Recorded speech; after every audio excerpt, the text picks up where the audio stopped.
Good day, everyone. I'm Tony Suzuki, and I will be reporting on the fourth step of the broadcast production process, which is selecting the appropriate format.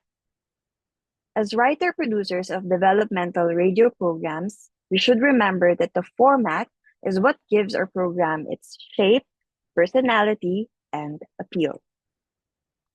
Before we write or record anything, we must first ask, who is our audience and what do they like to listen to? So, do they prefer pure information or a mix of talk and music? Do they enjoy hearing prominent guests or a bit of humor? Do they appreciate long presentations or short, lively segments? So, these are just some of the questions that can guide us in selecting the most suitable format for our developmental radio program. And as Quebral reminds us, development communication must always adapt to the people it seeks to serve, and choosing the right format is part of that adaptation. Now let's move on to some types of radio format that we can choose from. First, we have the musical. Music programs mainly aim to entertain, but they can also educate. And we have two types discussed in our textbook. First, we have the integrated music programs, which follow a theme such as original Filipino music or OPM as we know it, movie soundtracks, or cultural genres. And next, we have diverse music programs, which feature a mix of songs, old, new, or popular music. In development communication, musical programs can include short information capsules in between songs. For example, reminders about environmental awareness or health campaigns. So, in the Philippines, music jingles are also popular. So, we can use that in radio programs as well. And according to Ramadani and others on 2022, music remains one of radio's most effective hooks because it builds emotional connection and repeat listenership. And I think this is very evident in the Philippines. As an example, we love listening and even creating music. So the Filipinos love to sing.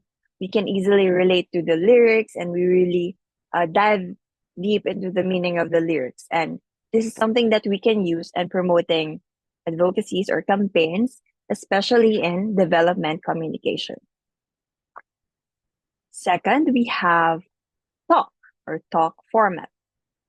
Talk programs appeal to adults and informed audiences who enjoy deep discussion, so deep talks. They may include interviews, commentaries, or Q&A segments.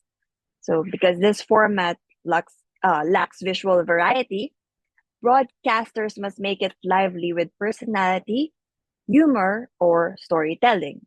For example, a talk for change.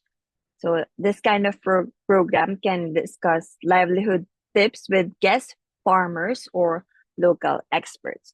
So make them talk about their actual experiences and give tips. So something that's something that could dive deep into the details and the information that they can share to the radio program. Third, we have documentaries. So the documentary is an informational program that highlights important issues or human interest stories. It aims to provide socially useful information, persuade audiences to act or inspire or uplift.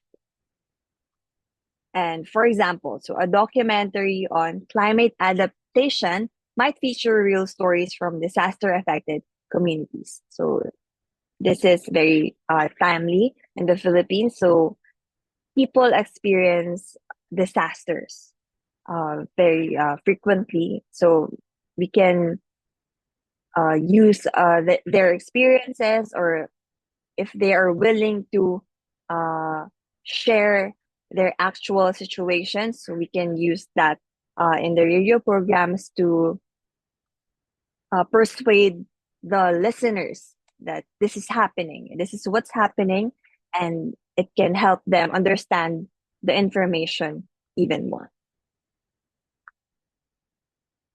Okay, next we have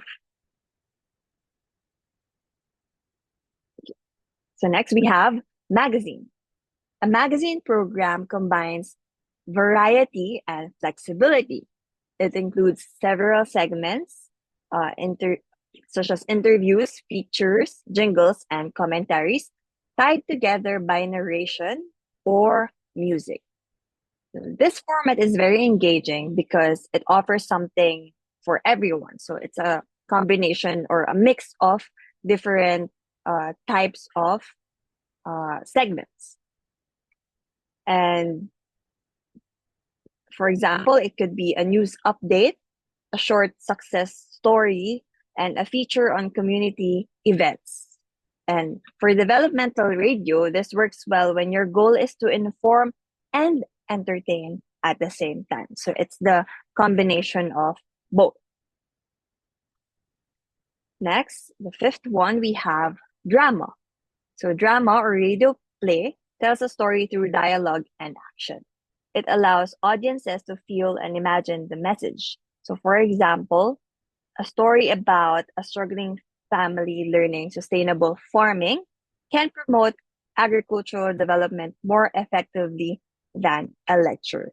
So if uh, there is a connection through the emotions of the actual people who experience the issue, so it can be uh, easier to imagine what they are going through, and people can easily relate to the message or actually understand what's happening because of the drama it creates. And drama is highly effective for behavior change campaigns because it taps into emotion and cultural values. Okay, next we have the last one, which is news.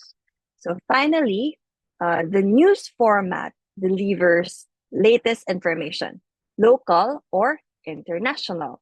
In development programs, news keeps listeners informed about policies, disasters, or opportunities that directly affect their lives. So news segments also strengthen credibility, and audiences trust programs that connect their messages to current events. And especially in the Philippines, we are really focused on the news, and we must be careful of uh, the trustworthiness of the things that we hear or we see. And that's why some people prefer the news type of radio programs wherein they actually get uh, fact, factual information that they cannot easily get from other sources, or they prefer listening to it so they can understand more of the details. So in conclusion, to summarize, selecting the right format means matching your content and objectives to your audience's listening habits. So one, if your goal is awareness, music or magazine formats can reach more people. Next, number two, if your goal is deeper understanding, talk or documentary formats may work better.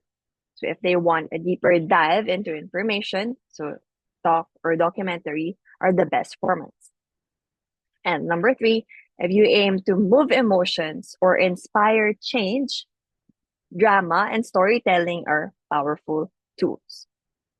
So there are different types or formats that people may fit into. So certain audience or certain communities might accept more.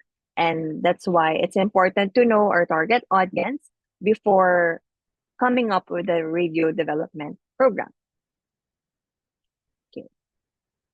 And lastly, so to wrap it up, a good radio program is not only well written, but well designed for the audience who needs it most.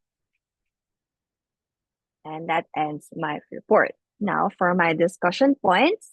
Number one, if you are producing a radio show for university students on the topic of environmental issues, which format do you think would catch their attention? So I chose university students, and since we all have experience on being university students as undergraduates.